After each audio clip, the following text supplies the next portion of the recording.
Good evening, everyone. I'm Melissa Martin in for Emily Leonard. Thanks so much for joining us tonight for WTVA 9 News at 10. New at 10 o'clock, the NCAA announced the 16 sites that will host the 2021 baseball tournament.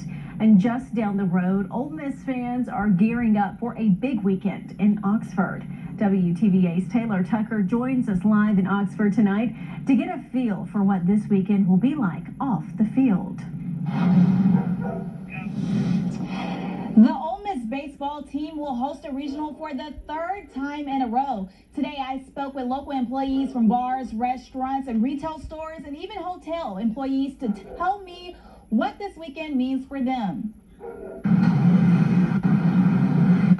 It was the night before the regionals. The Oxford Square is steady now, but in less than 24 hours, the square will be booming with business.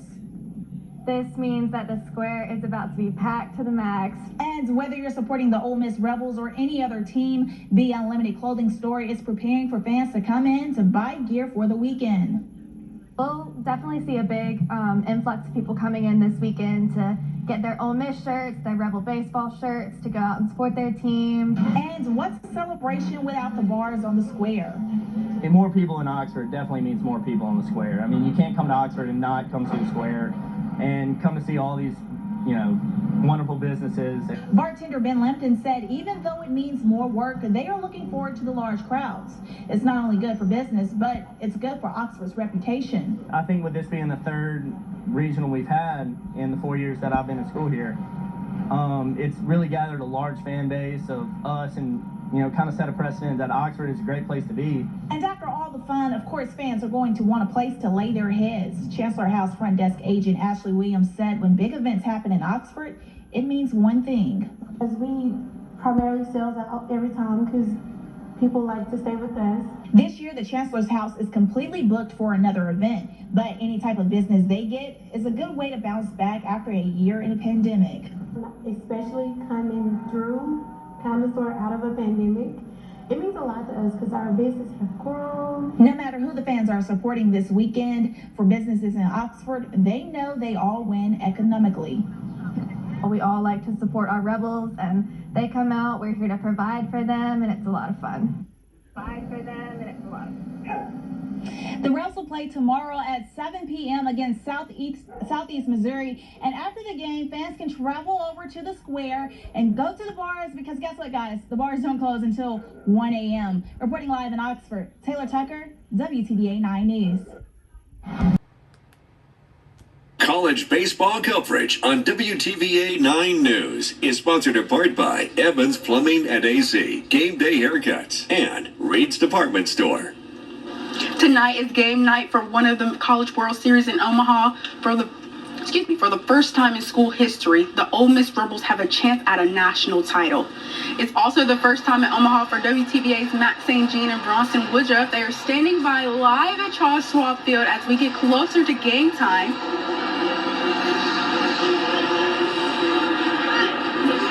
Hey, what's going on, Michelle? Welcome to the weekend crew. Welcome to the weekend thunder, baby. Matt St. Jean with Bronson Woodruff. We're out here in Omaha. We're just getting ready for game time. The national anthem has been sung. We're just waiting for first pitch. Jack Doherty on the mound for Ole Miss. But we spent the whole day today kind of bouncing around the College World Series experience. Bronson, what were your initial thoughts of Omaha, and did it live up to the hype? Holy cow, okay, the hotty-toddy hype is here. It is real. I'm going to tell you, since we got here, you and me, the fans have been coming up to us, hotty-toddy, go Rams. It's been real. We've talked, not only that, but the fans how many people are here from Mississippi and other areas, they made a long trip to see the Rebels play here. Oxford, of course, Chippewa. I talked with a couple from South Carolina. New Albany, all Northeast Mississippi is very well represented, and we know a lot of people back home right now watching this wish they could be here with us, right? Wish they could be hanging out and watching the Revs in the final. So, because you can't be here, we wanted to make it so that you can kind of experience it through our eyes. So check this out. Are you ready?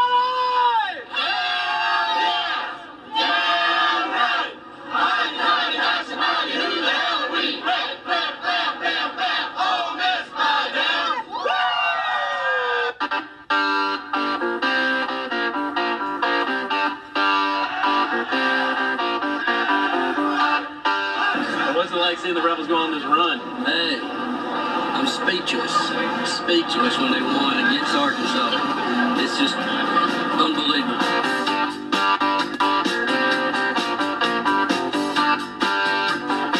It's a surreal experience. Last time I was here was 2014, and I was probably 14 years old, young guy.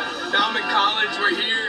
National championship hadn't happened ever for baseball. I mean, you don't know when you get this again.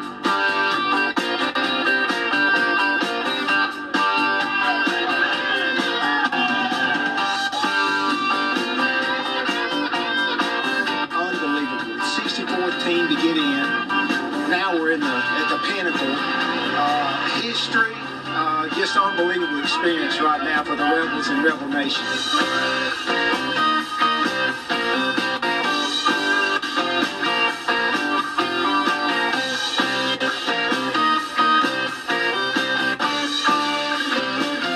We've had our shots, and I think maybe this year will be the year. That's right. Go Rebels, hotty-toddy.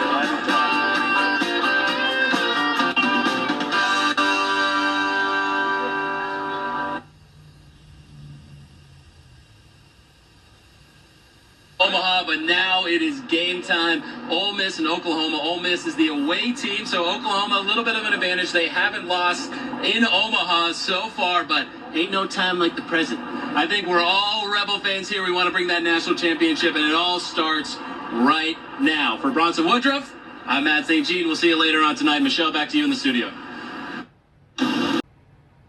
All right, Steve, thank you. From the last four into being one of the last two standing, the Ole Miss Rebels would go down in the book of legendary with the national title. Oklahoma standing in the way.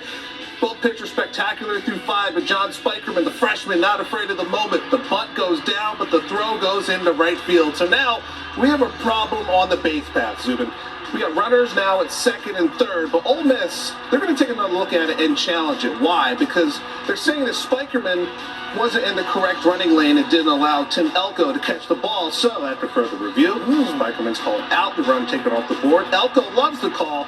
Manager Skip Johnson, not a big fan. Either way, game still scoreless. Bottom six, Jacob Gonzalez, 17 home runs on the year, 18 is loading. The sophomore came all the way from Glendora, California to study general business. Instead, he's taking care of his own. Ole Miss up 1-0. Top of the seventh, runners on first and second. Jackson Nicholas now up to bat. Good things come to you when you hit safely in 11 of your last 12 games. This one's popped up a mile high, just over the shortstop's glove. So a run comes in to score. We're all tied up at 1. Let's go to the eighth, bottom of the frame.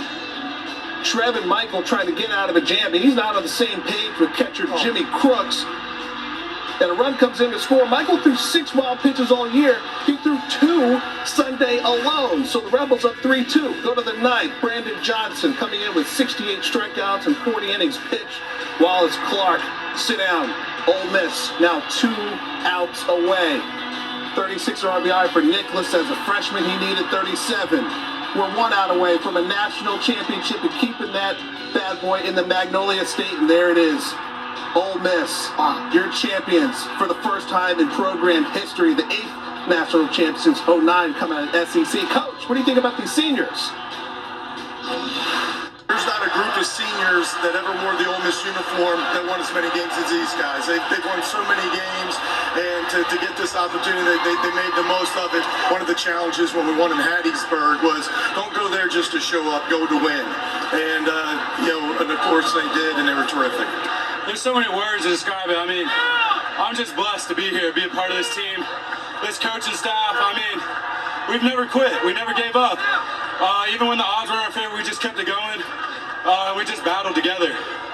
This story of our season is going to be told for years and years and years to come. And this is the best Ole Miss baseball team in history. And it feels so good, and it's an honor to be a part of it. So there it is, Ole Miss, one of the last 4 teams in, started this tourney as a 3 seed in Miami's region. Since the tournament expanded to 64 teams in 99, they're just the 4th champion to be a 3 seed or lower in the regionals. For perspective, that would be like a 9 seed or lower winning the NCAA basketball tournament. Okay, so Coverage on WTVA 9 News is sponsored in part by Evans Plumbing and AC, Game Day Haircuts, and Reed's Department Store. Thanks for joining WTVA 9 News at 6. I'm Tanya Carter in for Craig Ford and Emily Leonard, who are both on assignment this evening. And of course, you already know where WTVA's Craig Ford and Matt St. Jean, as well as the entire news team, are right now. They're actually at Swayze Field, where the Ole Miss Rebels are getting ready to have its presentation for the team who won the 2022 championship College World Series in Omaha. Of course, it's a very exciting day for the folks there in Oxford, and we are right now working to be able to have WTVA's Craig Ford and Matt St. Jean join us live in just a moment. But right now, let's just take a look at just some of the video as to how they actually got there. This was the game that they played against the Oklahoma Sooners. This was actually on Saturday, where they won the championship, and it's a historic championship for the Ole Miss Rebels because this is the first time they've ever won a College World Series. And what makes this so significant? This is the first time in the state of Mississippi that not only did Ole Miss win, but you may recall last year the Mississippi State Bulldogs also won the game, and right now you're just looking at them as they got their championship trophies. And right now we're going to go to WTVA's Craig Ford and Matt St. Jean, who are there live right now at Swayze Field, where a championship presentation is going to take place. Guys? Tanya, thanks for holding down the fort for us. We know technology is great when it works, but when it doesn't, it can cause a challenge or two, but everything's working. We're here. He's Matt St. Jean. I'm Craig Ford. We are just moments away from the start of the championship celebration, which we will bring you in its entirety on NBC. If it overruns on 6:30, we'll send it over to ABC WTVA. Matt, you went through this last year with Mississippi State. What are we going to expect this time around? Well, I think that, first of all, we're seeing the people from the parade starting to make their way into the stadium, which is why we're having some cell problems right now, because there are literally probably, I would say, what do you think, like 8,000 people in here right I would say so. And the thing is that the grandstand is full. Yes. The outfield, the left field is getting full. Third baseline is full. Now, about, 20 minutes ago, the first baseline was empty. But that's starting to fill up. So it's. I got a feeling when all is said and done, this place is going to be packed out. Oh, and mid-live shot, we got the Love Is Gone. This is unbelievable. The hype is real, people. The hype is so real. Just what I remember from last year is just how grateful everyone was that it happened. Yeah. And every fan that I talked to from Mississippi State, and even Ole Miss over the weekend, was just like, I've never seen this happen before. Yeah. And so it's just like, it's a spectacle to behold a bunch of people that show up to these games, because not every program in the country has as loyal fan bases as Mississippi State and Ole Miss. So these people have been coming to games and they haven't seen a championship. They hadn't even made it to Omaha since 2014, and for them to see this run and be a part of it, I was gone. Yeah. It's just really special, and I'm just very grateful myself that I got to be a part of the journey. For Ole Miss, and we really do need to stress this, it's been said over and over, we weren't even sure they were going to make the postseason. 7-14 in conference play compared to the 21 season when they were really on fire. We really weren't sure what we were going to see once they got in to the postseason. When they were 7-14, they followed that up by almost getting run ruled by Southeast Missouri. Yeah. So you kind of just like, and Tim Elko talked about it. He had a great soundbite in his press conference where he was questioning why he came back. He said he called his sister and said, "Why, God, would you put me in this position?" And then they just believed. They believed in each other and believed in the program and believed what they were doing, that they could make it happen. And then they get the good fortune of getting in, being the last team in the tournament. So they were like one vote away for not even having this opportunity, and then they just took full advantage. And it's every single step of the way, I was just like, all right, they're going into a regional with Miami and Arizona. That's going to be tough for them to get out of. They sweep it. Yeah. Then Southern Miss, having the best season in their program history, some of the best pitching in the country, they go in and they sweep them. I was like, all right, well, it's Omaha, so we'll see how that goes. Yeah. And then they just flew right through the competition in Omaha. They had that little hiccup against Arkansas, and everyone sweat just a little bit. It couldn't be too easy. Yeah. It couldn't be too easy. Yeah, yeah. And then they win, and everyone goes, Governor Tate Reeves in the building. Yep, Governor Tate Reeves walking up. He is one of the scheduled speakers for this event. We also expect to hear from Oxford Mayor Robin Tannehill. Standing next to the governor is Chancellor Glenn Boyce. So a lot of dignitaries. Yep. Tim Elko, Payne Chantier, Justin Bench, and Kevin Graham, all these guys that came back to make this run possible. And how about this for Mike Bianco? Yeah, and we do need to talk about that because, I didn't realize till the other day, Mike Bianco, I mean, he came here in, 2001, and it just didn't dawn on me he had been here that long. And let's be honest about it. I think it's safe to say, I don't know if job security was really an issue for him this year, but I think it was certainly hot. Yeah. Like, he wasn't comfortable, especially when they're 7-14. People were calling for his head. Get him out of the program. We're tired of being mediocre. And then they won. Yeah, absolutely. And Keith Carter was like, Mike is our guy. And what a story for Mike Bianco, who at this moment, because he's devoted so much of his life. And you think about coaches, you give up your family life, you give up your personal life for these kids, and he finally got that moment. I think we've got a video we want to show you before things get started. Let's give it to you. We just start to get it, how long we got in a row now, but just with the leadership of Tim Elko, we just start to get it, understand what he needs. Okay, so it's a little inside baseball here, no pun intended. We were told that before things really got going, there would be a video to show, and then here we go with the actual celebration. I think they're playing the video right now. That may be. So if we can go live to that video, I don't know if we're able to do that or not. Well, here's the thing. If they're not, that's okay. We'll get it going. Just so you know how we got this, we've got two cameras, one up top near the press box that will bring you bring everything once it gets started. Of course, we're here on the field, and we're kind of just taking it all in being here. It's my first time being on the field here at Swayze Field, which is pretty cool, especially when this place is starting to fill up. We were talking earlier, I think the record for attendance here came earlier this year. I think it was during Double Decker Festival.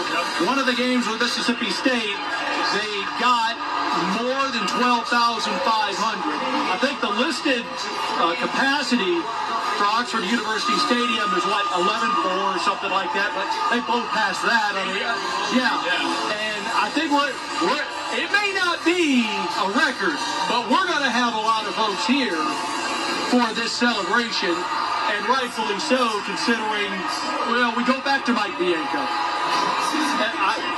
One of the things I read leading up to our broadcast today, Bianco played under Skip Bertman at LSU. His teammate was Ben McDonald, famous pitcher, and Ben McDonald was the analyst on one of the College World Series games. I think it was the Notre Dame-Texas A&M game. And he was defending Mike Bianco, basically saying, look, he may be on the hot seat, but you guys, if you stick with him, you're going to end up building a statue for him outside the stadium.